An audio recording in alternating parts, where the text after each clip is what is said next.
Hello दोस्तों, railway की पाठशाला में आपका स्वागत है। दोस्तों आज के इस वीडियो में हम बात करेंगे कि आप एक ग्रुप डी एम्प्लॉय हो, मतलब जब आप रेलवे ग्रुप डी में भर्ती हो जाते हो लेवल 1 में, तो किस प्रकार से दोस्तों आप अच्छी से अच्छी पोस्ट ले सकते हो, एसएम बन सकते हो, जेई बन सकते हो। और मैं आपको पूरा डिटेल बताऊंगा। यहाँ पर नोटिफिकेशन आया हुआ है दोस्तों एक बोर्ड की तरफ से, तो क्या क्या एजुकेशन क्वालिफिकेशन चाहिए, है ना, क्या क्या कंडीशन होती है, तो इस वीडियो में, आज के इस वीडियो में आपको डिटेल्स यहाँ पर चर्चा करने वाले हैं।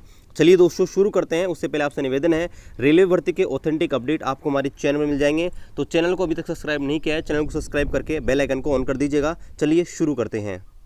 तो दोस्तों मैंने आपके सामने एक नोटिफिकेशन खोल रखा है जीडीसी का, जो अभी रिसेंटली आया है।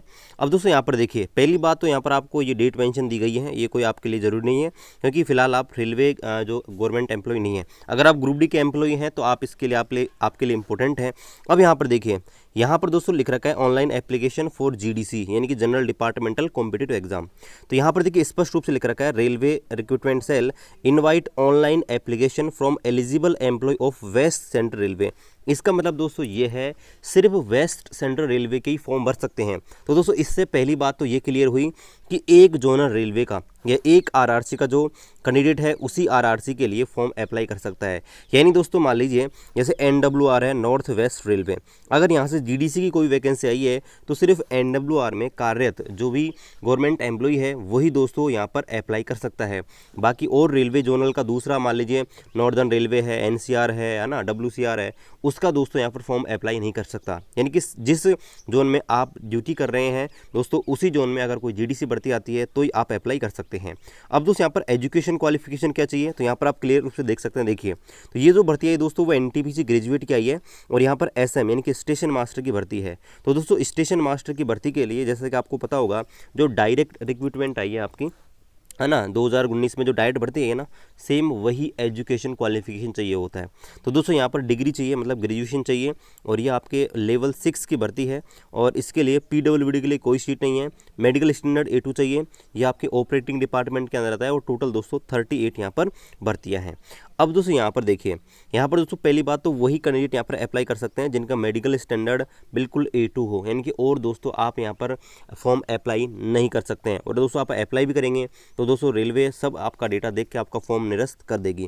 आगे दोस्तों यहाँ पर देखिए, आगे पर बोला गया है, प्लीज़ शुड बी, यहाँ पर देखिए, candidate should be serving employ of West Central Railway. जो भी वेस्ट सेंट्रल रेलवे के कैंडिडेट हैं वही दोस्तों यहाँ पर आपके फॉर्म अप्लाई कर सकते हैं। ऐसे कैंडिडेट जो WCR से रिजाइन दे चुके हैं या दूसरी जगह ट्रांसफ़र ले लिए हैं, वो दोस्तों यहाँ पर फॉर्म अप्लाई नहीं कर सकते हैं। अब दोस्तों मैं आपको और चीज़ों के बारे में बताता हूँ। ये तो आपका एसएम का है कि एसएम के लिए क्या एजुकेशन क्वालिफिकेशन चाहिए। और दोस्तों जीडीसी एक ऐसी डिपार्टमेंटल एग्जाम है, ऐसी प्रमोशन एग्जाम है, जिसमें दोस्तों जिस दिन आपका ज्वाइनिंग हो जाती है, अगर दूसरे दिन ही नोटिफिकेशन आता है ना, तो दोस्तों आप इसमें अप्लाई कर सकते हैं। मतलब इसमें मिनिमम सर्विस बॉन्ड की कोई ज़रूरत नहीं है।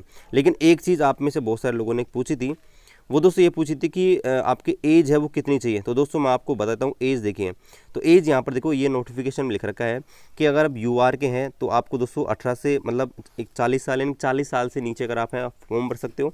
ओबीसी के हैं तो 43 ईयर्स, उससे कम आप फॉर्म भर सकते हो। और SC ST के हैं तो 45 साल से कम आप हैं, तो दोस्तों आप यहाँ पर फॉर्म भर सकते हो। तो दूसरी बात दोस्तों क्लियर हो गई कि आपको क्या क्या यहाँ पर कितनी एज चाहिए होगी। अब दोस्तों यहाँ पर एक चीज़ और है कि यहाँ पर कितने पेपर लगते हैं, जीडीसी की कोई भी एग्ज़ाम होती है उसमें। तो दोस्तों यहाँ पर देखिए, यहाँ पर मैं आपको दिखा देता हूँ। दोस्तों यहाँ पर आप देखिए, जो भी जीडीसी का एग्जाम होती है उसमें सिर्फ एक ही पेपर होता है। जैसे आपके एनटीपीसी की भर्ती है 2019 में, उसमें दोस्तों 2 पेपर होंगे, एक CBT 1 एक CBT 2, ठीक है। लेकिन दोस्त जीडीसी के में सिर्फ एक ही स्टेज, एक CBT होगा। उसके बाद में आपके जो भी बाद में होगी, जैसे कुछ पोस्ट हैं जिसमें आपका क्या होता है, आपका CB80 जिसको साइको टेस्ट बोलते हैं, वो होने वाला है, एसएम के लिए होता है। उसके बाद में दोस्तों आपका वही DV मेडिकल, ये प्रोसेस चलती है। यानी कि दोस्तों जो आपकी डायरेक्ट भर्ती आती है ना, उसमें दोस्तों 2 CBT होते हैं, जबकि जीडीसी के थ्रू आती है उसमें दोस्तों सिर्फ एक ही क्या होता है, CBT होता है। अब दोस्तों मैं आपको दूसरी भर्तियां हैं उनके लिए एजुकेशन क्वालिफिकेशन यहाँ पर बता देता हूँ। अब चलिए दोस्तों मैं आपको ये दूसरा नोटिफिकेशन है आरआरसी जयपुर का, ये मैं आपको दिखा रहा हूँ। तो यहाँ पर देखिए दोस्तों बहुत सारी भर्तियाँ आती हैं, जैसे कलर कम टाइपिस्ट है। इसके लिए दोस्तों आपको क्या चाहिए, आपके लिए 12th पास अगर आप हैं और आपके मार्क्स 50% से क्या है दोस्तों कम नहीं है, तो दोस्तों आप इसमें फॉर्म भर सकते हो, ठीक है। और देखो ALP के लिए पूछा था बहुत सारे लोगों ने, तो ALP के लिए दोस्तों क्या चाहिए, ALP के लिए मेडिकल स्टैंडर्ड ये रहा, और दोस्तों आपके पास ITI होनी चाहिए। ITI या अप्रेंटिसशिप और ITI किस में होनी चाहिए, ये सारी आपको दे रखी हैं भाई, किस किस में आपके पास ITI होनी चाहिए। टेक्नीशियन थर्ड जो होता है दोस्तों सिग्नल का, उसके लिए आपको क्या चाहिए, 10+2 अगर आप फिजिक्स और मैथ से हैं तो भर सकते हो, मैट्रिकुलेशन प्लस ITI कर सकते हैं। इसके अलावा 3 साल की इंजीनियरिंग डिप्लोमा है तो भी दोस्तों आप अप्लाई कर सकते हैं। इसके अलावा देखिए दोस्तों, जो आपका टिकट एग्जामिनर होता है उसकी भर्ती के लिए आपको B2 मेडिकल स्टैंडर्ड चाहिए, और यहाँ पर देखिए केवल 12th पास होना चाहिए तो आप फॉर्म भर सकते हैं। कमर्शियल क्लर्क के लिए दोस्तों यहाँ पर C1 मेडिकल स्टैंडर्ड और 12th पास है तो यहाँ पर GDC में आप अप्लाई कर सकते हैं। स्टेनोग्राफर की आती है उसमें 12th पास हैं वो भी कर सकते हैं, और यहाँ पर देखो ये आपको स्पीड चाहिए टाइपिंग की। इसके अलावा फार्मेसिस्ट की आती हैं अलग अलग, तो उसके लिए भी आपको देखो डिप्लोमा वगैरह चाहिए आपका फार्मेसी में। गार्ड के लिए दोस्तों यहाँ पर देखिए ग्रेजुएशन डिग्री आपके पास है, आप गार्ड के लिए फॉर्म भर सकते हो। SM की मैंने आपको बताई दी है, ये सारी चीज़ें हैं। जूनियर इंजीनियर जो होता है JEE दोस्तों, JEE के लिए यहाँ पर देखिए आप क्लियर रूप से देख सकते हैं JEE के लिए क्या चाहिए। तो देखिए इसका पे ग्रेड सबसे ज़्यादा होता है दोस्तों 4200, और SM का भी उतना ही है। तो यहाँ पर देखिए 3 साल का डिप्लोमा होना चाहिए, इलेक्ट्रिकल इलेक्ट्रॉनिक्स, यहाँ पर देखिए टेक्नोलॉजी इनमें है ना, तो आप JEE के लिए भर सकते हो। ये दोस्तों JEE है ना एक प्रकार से बहुत अलग अलग डिपार्टमेंट का होता है ना, JEE सिग्नल का होता है, इसके अलावा PWI का होता है ना, दो अलग अलग डिपार्टमेंट के होते हैं, तो इनके लिए अलग अलग एजुकेशन क्वालिफिकेशन मांगता है। तो दोस्तों इस प्रकार से आप अलग अलग फॉर्म भर सकते हो। इसके अलावा देखिए JEE आपके दूसरी भर्ती है PWI की, तो दोस्तों इसके लिए सिविल इंजीनियरिंग का डिप्लोमा चाहिए आपको। इसके अलावा तो स्टाफ नर्स जो होता है, स्टाफ नर्स की भर्ती आती है तो उसके लिए, तो दोस्तों इस प्रकार से आपके पास एजुकेशन क्वालिफिकेशन हर पोस्ट के लिए अलग अलग होना चाहिए तो आप फॉर्म भर सकते हो। अब दोस्तों यहाँ पर एक चीज़ है कि कौन यहाँ पर फॉर्म भर सकता है, ठीक है। तो पहली बात तो जो भी रेगुलर एम्प्लॉई हैं, रेगुलर का मतलब जिस दिन आपकी ज्वाइनिंग हो जाती हो आप रेगुलर माने जाते हैं, है ना। तो जैसे आप यहाँ पर आप ज्वाइनिंग हो जाती है आप फॉर्म भर सकते हो। और दूसरी बात, आप 1800 में भर्ती होती है ग्रुप डी में, तो 1800 से ऊपर आने वाली 1800 पे बैंड हो जाए, उससे ऊपर जो भी भर्ती हैं उन पे आप अप्लाई कर सकते हैं। जैसे यहाँ पर देखो ले रखा है, देखो यहाँ पर देखिए, यहाँ पर दोस्तों देखिए जो आपका क्लर्क है ना, क्लर्क कम टाइपिस्ट, इसका 1900 ग्रेड पे है, इसका आपका 1900 है, इसका 1900 है। तो आप 1800 ऊपर जो भी भर्ती आती है, मतलब आप किसी भी डिपार्टमेंट के हो, मान लीजिए दोस्तों अगर आप आपके टिकट एग्जामिनर हैं, है ना, आपका पे ग्रेड 2000 है, तो आप दूसरी जो भर्ती आती है ना GDC के थ्रू, तो जिसका भी पे ग्रेड 2000 या उससे ऊपर है, यानी कि बराबर होना चाहिए या ऊपर होना चाहिए, तो दोस्तों आप फॉर्म फिलअप कर सकते हैं। यानी तो इसका पे ग्रेड 2000 है तो टिकट एग्जामिनर दोस्तों इनमें भर सकता है, जैसे इनमें भर सकता है अगर आपके उसके पास एजुकेशन क्वालिफिकेशन है तो।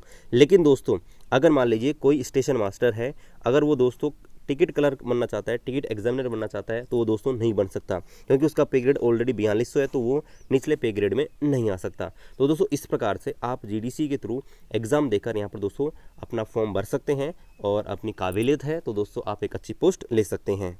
और दोस्तों मैं आपको सिलेबस की बताऊं तो सिलेबस वही होता है जो डायरेक्ट रिक्रूटमेंट का होता है ना, वही दोस्तों सिलेबस होता है। जैसे अभी NTPC के फॉर्म आया है, तो NTPC में दोस्तों वो देखो मैथ, रीजनिंग और GK आती है और करंट आती है, तो दोस्तों वही सेम आपकी आती है, ठीक है। तो JEE के लिए दोस्तों अलग अलग पेपर होते हैं, है ना, तो वही सेम सिलेबस, जो डायरेक्ट भर्ती का आता है ना वो दोस्तों वही होता है। तो सबका सिलेबस अलग अलग होता है दोस्तों। फिलहाल NTPC का आया तो NTPC में दोस्तों इस प्रकार का सिलेबस होता है, सब चीज़ें होती है, इसमें भी नॉर्मलाइजेशन होता है, बाकी सब चीज़ें दोस्तों सेम ही होती हैं जो डायरेक्ट रिक्रूटमेंट की होती हैं। तो दोस्तों अगर आप नोटिफिकेशन डाउनलोड करना चाहें तो मैं आपको वीडियो डिस्क्रिप्शन पे आपको दे दूंगा लिंक, आप उसे डायरेक्ट डाउनलोड कर सकते हैं, जिससे आप इसको पढ़ के और ज़्यादा नॉलेज यहाँ पर ले सकते हैं। बाकी अगर आपको कोई भी और भी डाउट है नीचे कमेंट कर दीजिएगा, हम रिप्लाई देने की पूरी कोशिश करेंगे। और मिलते हैं गाइस अगले वीडियो में, तब तक खुश रहिए। जय हिंद, वंदे मातरम।